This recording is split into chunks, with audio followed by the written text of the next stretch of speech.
What is going on, Laser Focus Solutions Media? It's Chris Gowin, your host, coming at you on a Thursday. That's right, Thursday. I thought today was Saturday because I was on vacation a few days and I'm all messed up, man. But today is Thursday and we are going to talk about a few things. So, man, have we been busy grinding it out and these longer jobs, bigger jobs, they take up some time, right?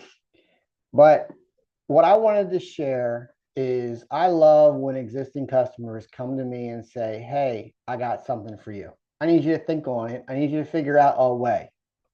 It's awesome, right? So today we had a client that literally came to us and said, hey, and I want to look this up real quick so I get it right. And I'm not cussing when I say it, but it is called Easy Dam Flood Barriers. Easy Dam Flood Barriers. So I'm being asked to inquire on how to install Easy Dam Flood Barriers. This client lives on the Elk River, and they have a stream or a river that overflows at times, and they've been advised to use this product, and she would like me to install it for her. They've purchased it already, so we are going to look into how to install. It looks pretty self-explanatory for a single man door, but in this application, she has some sliding doors, a couple garages, and even actually the single man door is going to be challenging because of the way the threshold is mounted on the brick. So I want to be investigating that. Also, today we had a client that we're doing a drywall job for, sent us the cut sheets for a basketball net that their son wants installed. So we're going to be looking into that to figure out what the requirements are there and, get into that. So, these are things that you just can't duplicate. These are one-off requests that we are certainly proud and honored to have the clients ask us. And then I also had a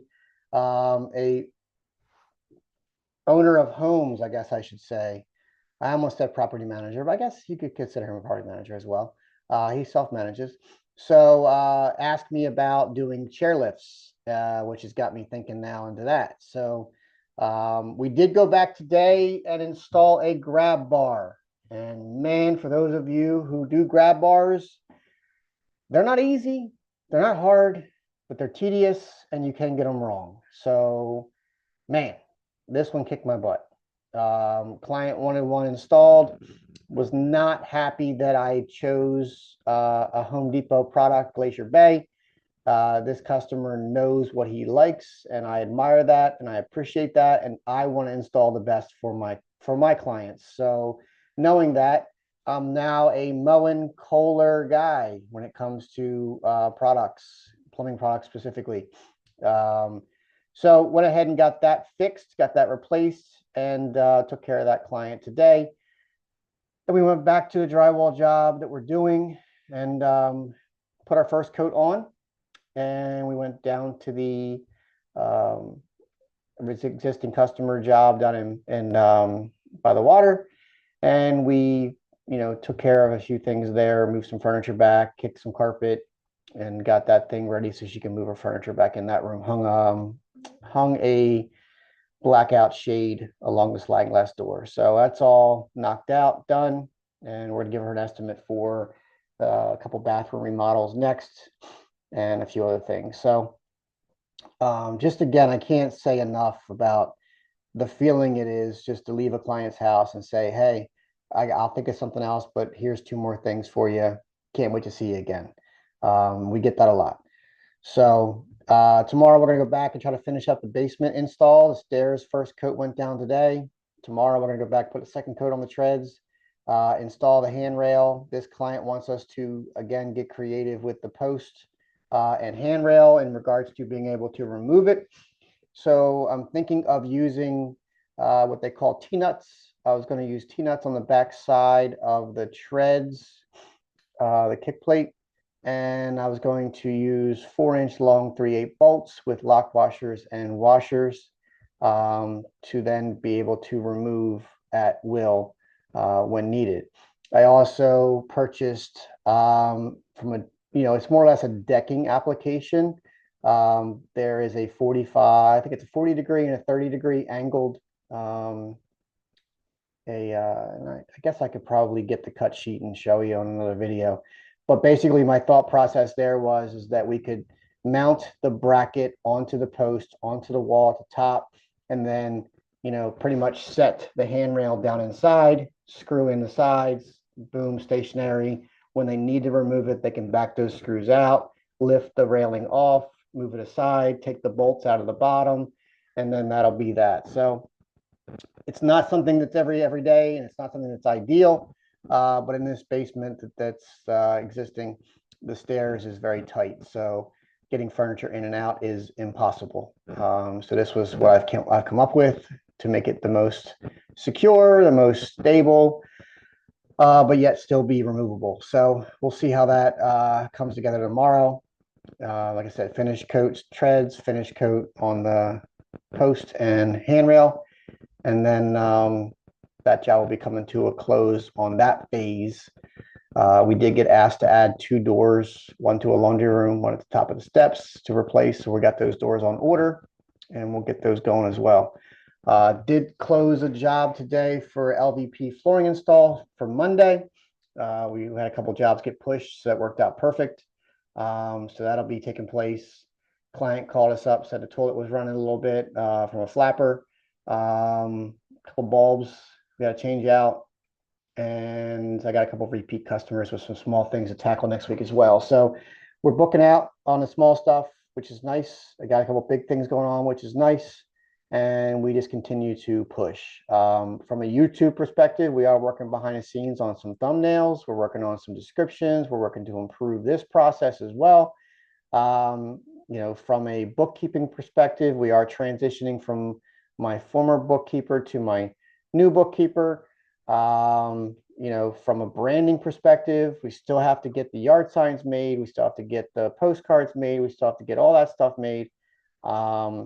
Taxes are due, and going to be paying those probably end of the week, next week. So there's a lot of things that come into play when you own a business, a lot of moving pieces. It just doesn't seem to stop. And when you settle down and settle in and get comfortable, that's when things start to really, and it doesn't even affect you today. It's going to affect you 3 months down the road, right? So I got to stay vigilant in what I'm doing. Right now, it's currently 6:30 at night. I'm doing this video a little bit early tonight just to get it in. And then I'm going to be doing some things personally after this, just because I, had something set at 8 o'clock tonight to do. So, that's why I'm just committed, right? I saw a meme that got sent to me that I thought was very cool, and I wanted to share. Loved it, actually. Average people hobbies: television, party, gaming, job. Rich people hobbies: gym, knowledge, invest in mentors, and business. I love all that, right? And I can certainly say over these past 30 plus days, 40 days, I don't even know how many it's been now, of this 90-day challenge, what little workout I've done. Again, I'm not setting the world on fire, but I am doing more. I can certainly say that it's paid off just in a little bit of time. The weights are getting heavier, the reps are getting more, feeling better in shape, and all in all, I feel better. From a knowledge perspective, I'm a YouTube junkie. If I'm not on here doing content, I'm on here watching content. I have a lot of respect for so many people in the game that are doing it from different markets and different verticals and different educational formats. I've mentioned Mike Zuber. I've mentioned Uneducated Economist, Lumberjack Landlord, Millennial Mike. Alex Harmozy. I could go on and on of people that I'm constantly watching. Jim Rome, on and on. That I'm watching their content and I'm learning a lot, as much as I simply can. I don't sit down and watch TV. I don't watch, I watch a movie here and there. It's rare. Invest in mentors. Certainly enjoy my Conquer coaching.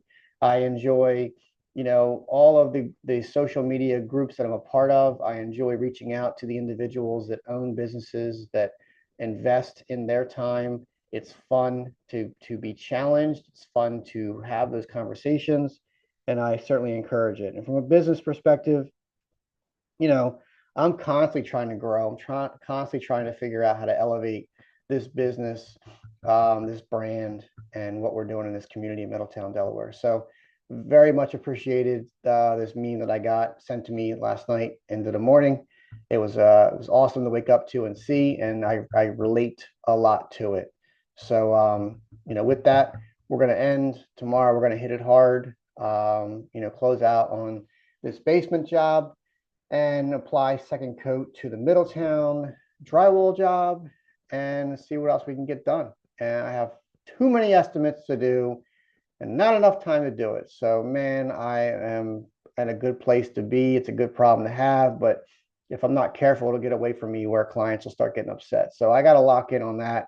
I guess I'm going to need to lock in tomorrow night and Saturday and Sunday during the day because I'm putting the tools on a little bit too much because we got so much going on and it's challenging to get it all done. So, listen, this is the animal that you create, and sometimes it gets you. So with that, I'm going to end. I want to say thanks again for listening. Thanks again for watching, tuning in.